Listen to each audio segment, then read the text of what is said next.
So I'll invite Jim and Mike up on stage. It'll be a great conversation about that intersection of media and tech and brands. Continue on some of the things that Martin was talking about this morning. We used a word in the title, frenemies. It was something my daughter informed me what that meant. I guess we use cooperation. Everyone's now working together as well as competing. Jim McCann is the founder and executive chairman of 1-800-Flowers. Mike Federle here is the CEO of Forbes. And Jim, obviously everyone probably in the room knows 1-800-Flowers, especially it is Mother's Day this Sunday, so a busy week. This week, you should be probably somewhere. Wow, I gotta go. But it was interesting sort of getting to know 1-800-Flowers and how you've embraced technology as early on as AOL, now featured in Mark Zuckerberg's talk at F8 about how you're using Facebook Messenger chatbots. Talk a little about why and how 1-800-Flowers has historically embraced technology and why you've done so. Well, it's a pretty selfish motivation. We'd like to eat. And we're in the business at 1-800-Flowers of helping our customers express themselves and connect to the important people in their lives. And when your name is 1-800-Flowers, you don't have to say convenience, it's what you're about, but then you have to live that. And then when it was convenient to have an 800 number, we've been through a few waves as a company as we see it. Started with retail stores, we still have them. And then we embraced the 800 number as our primary access modality. And then early on embraced the internet as the next wave, the third wave that would impact us. Fourth wave a few years later was social and mobile. And now the fifth wave, and we've heard a few people mention it this morning, that is everything about voice activation. But the common thread to being early to all those technologies was a desire to help our customers to act on their thoughtfulness. So if we're convenient and convenient for them in the way that they live, then we're much more likely to be available to them when they have a thought of, oh, that Caitlin did a wonderful job at the conference making sure people got to the stage on time, and I want to thank her for doing that. If all I have to do is speak into my smartphone and it's done through Facebook Messenger bot in 13 seconds, I'm more likely to do that. Caitlin, don't worry, you're not getting flowers. unless you continue to do a great job. But then it's all about breaking down the barriers. So that's been our primary motivation all these years, is to say if a couple of guys from Queens could disrupt a category, of the flower category, with no money and no real knowledge, in just a few years by embracing the new technology, as Andy Grove wrote in his book, Only the Paranoid Survive, we've stayed paranoid and said, what's coming next? And for us now, it's all about what my brother's been calling for the last 3 or 4 years, conversational commerce. Great. And Mike, similarly, we heard from Martin this morning, this differentiator, some of the platform companies that should be called media companies or calling themselves tech companies. Forbes, over the past 10 years, has made a lot of investments into technology, becoming a platform company as well as a journalistic entity. Talk about that transformation of what Forbes was and how it's really, again, in the past decade, really embraced this idea of platform. Yeah, no, well, thanks, and I've thought the conversation this morning has been fantastic so far. Your mention of frenemies was the way I look at it, and for the record, since we're on the record, Forbes has no enemies, and but we're not naive. Still standing. But we're not, they're still standing, but we're not naive enough to think that everyone has friendly intentions. I think of it more as this evolutionary or Darwinian period we're in, where it's constant evolution, and we're all struggling to grow arms and legs and get out of the swamp before the next guy or before the land dinosaurs kind of go extinct. So we're all trying to be those single-cell creatures growing fast. And Jim, obviously you guys were among the first out of the swamp. Some would say we still have a foot there. But on the question of the platforms, our big transformation was 7 years ago. And it was really where the family who owned the company at the time bet the ranch on doing this transformation in reformatting and changing the whole newsroom and the way of creating content, which used to be a newsroom and bureaus around the world. That model was no longer sustainable or supportable, and it wasn't scalable anymore just for the cost as advertising the cost of advertising was going down faster than the costs were rising to create content.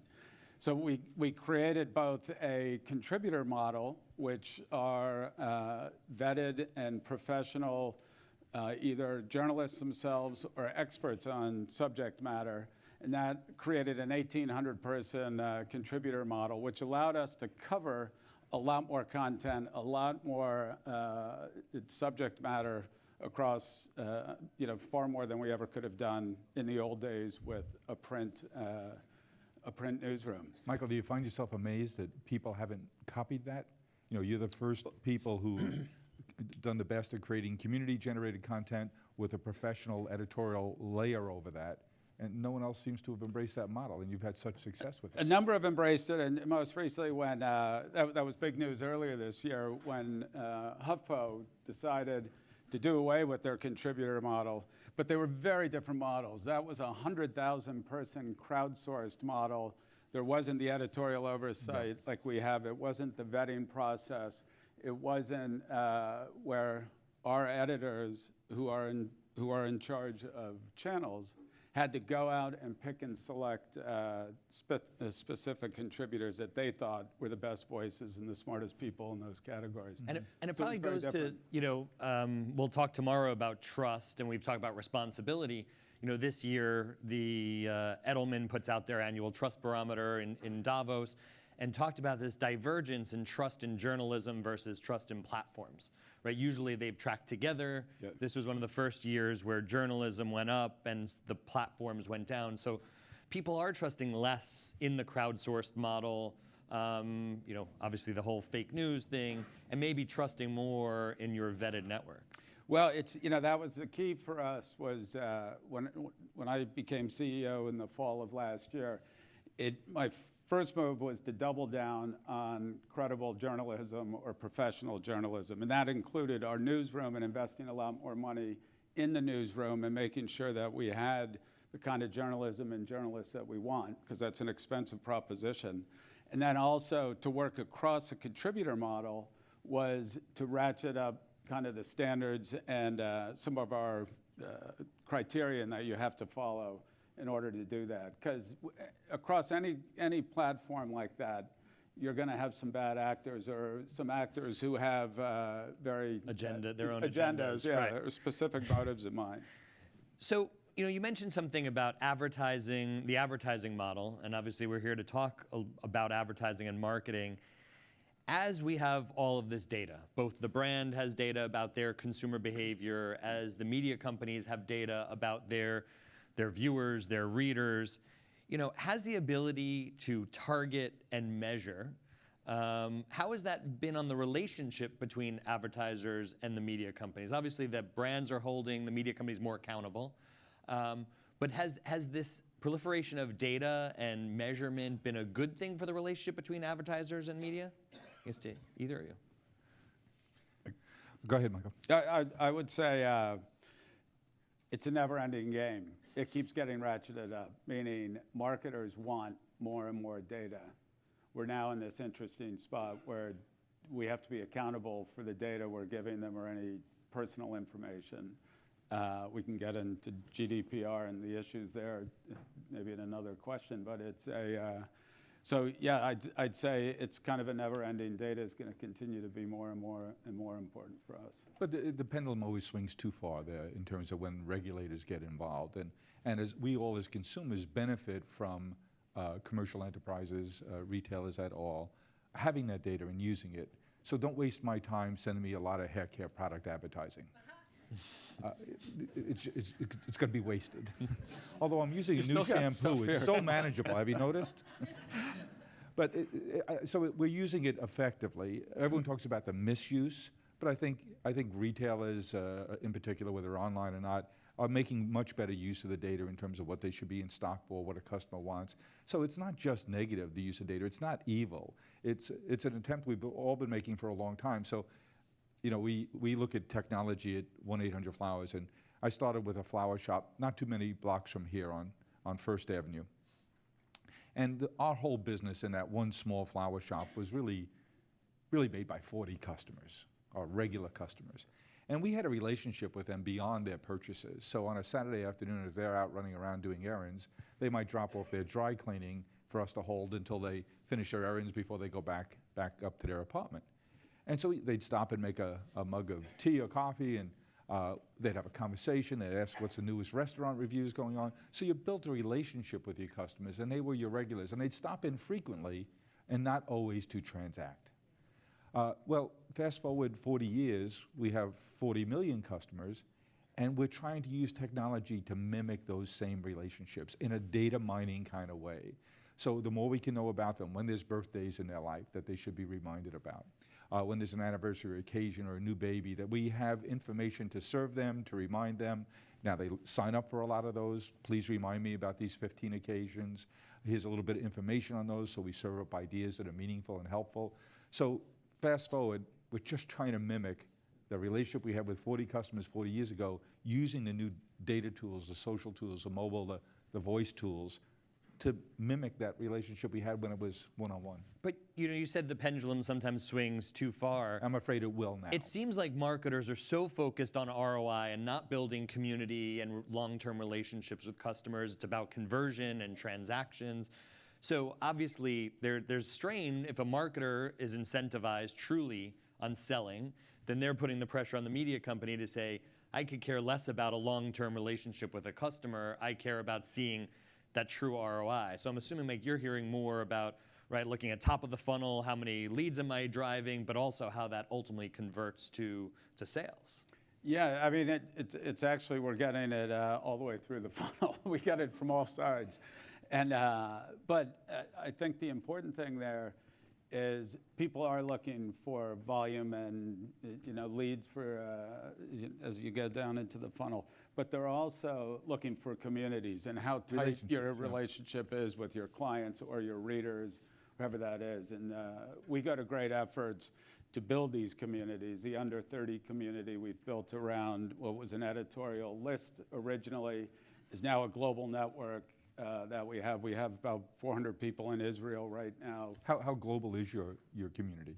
It's particularly that one. Yep. But we have 40 licensed editions around the world. Mm-hmm. So we're everywhere in that way, and we draw from all those licensees as well as our own properties. Well, there's a layer of data a customer would want from you. If they don't have ability to serve a customer in Israel, wouldn't you want to know that you could buy that without that data? Right. Exactly. So again, back to the sort of the frenemies, now if you think about, we've talked a lot about Amazon and Facebook. Media companies have been, heavily relied on Facebook as one of their distribution channels. Facebook continues to change policies about how media companies are working. Like, how close is Forbes working with, on the other side, a company like Facebook? And, is it also a push-pull relationship there? Yeah, so definitely. So, it's interesting. Before I joined Forbes, I've been there about 6 years now, was back in the days of the portals, Forbes had gotten so heavily reliant on one portal, which was Yahoo at the time. And that was our audience coming to the site. And it was a good relationship, but very vulnerable and high risk for us.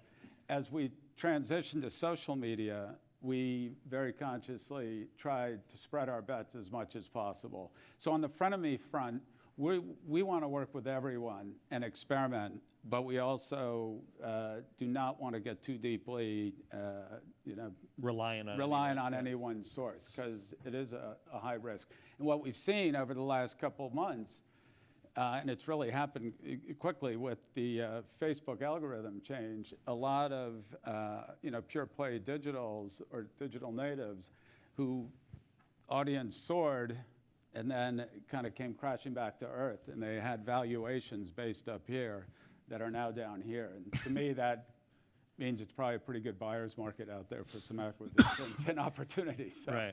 And Jim, on the commerce side, we've talked a little this morning about Amazon and their house label brands, and obviously they have a lot of data around watching sales.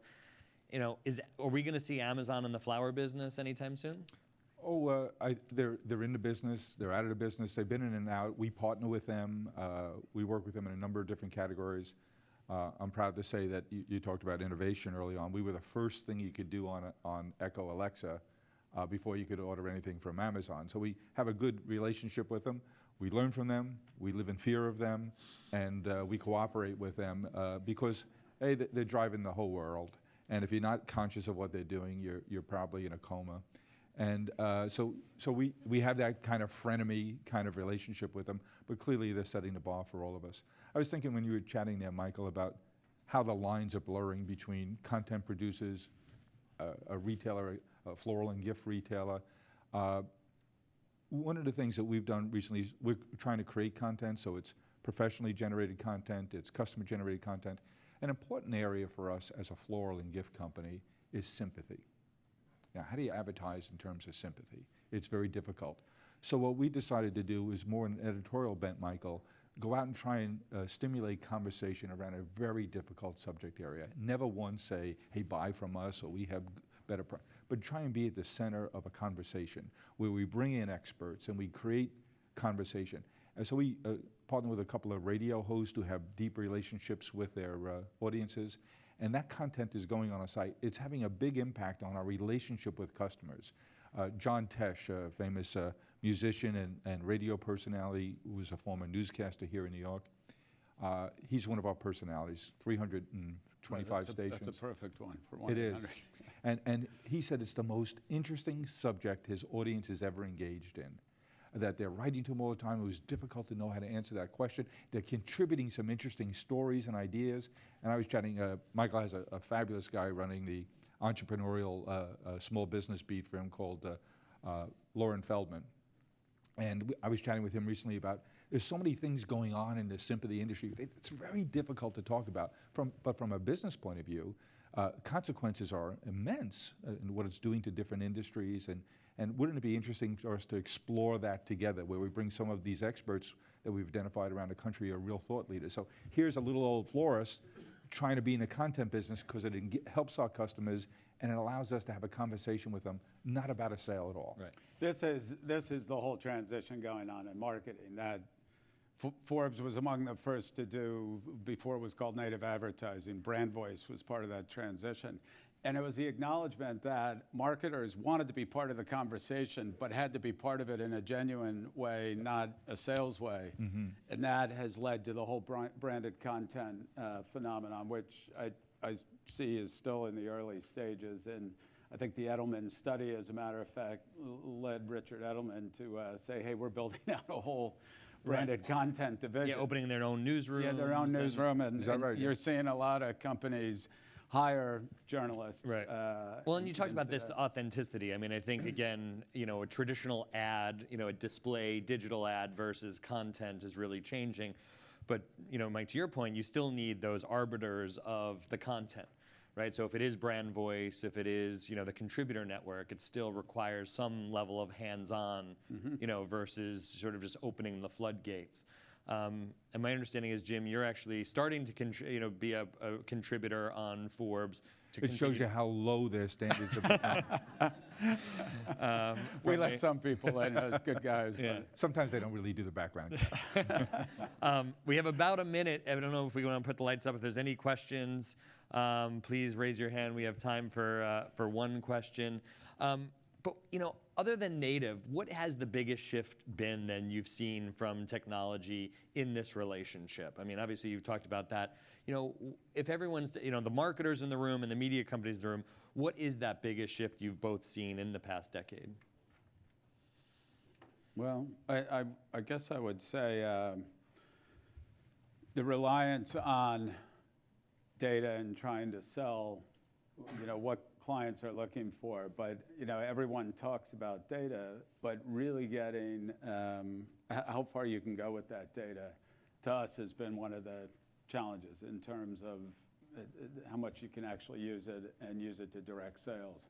So I would say in terms of the pendulum swinging, in our category, the floral and gift category, we have a whole lot of competitors who only advertise online. So they sit at the mouth of the river and try and pick off the salmon coming upstream with we got the cheapest flowers. And I always try and fight our companies going down that rabbit hole behind them, because if you're talking about Mother's Day and your message is, we got the cheapest, shortest live stuff you could ever find, there's no brand being built there. So right now, we have a commercial on the air for Mother's Day. The fact that it features my younger brother who runs the company and my granddaughter makes me a little prejudiced. But what I like about it is it's not talking about a sale. It's talking about the holiday, the occasion, and relationships. And our business is quite strong. And I think it's because we're differentiating ourselves by resisting the temptation to go down that rabbit hole. So when you have, the idea of TV media being less effective, surely, in terms of numbers at all, but it's still the credibility medium. Forbes' media is still a credibility platform. And I think we're looking for those badges of who should we believe, who should we trust, and who should we entrust our willingness to express ourselves. And if it's Joe's cheap stuff, that might not be the best message you want to communicate to the recipient. Right. Great. Well, thank you very much for joining us today. And Thanks, Josh. thank you. Yeah.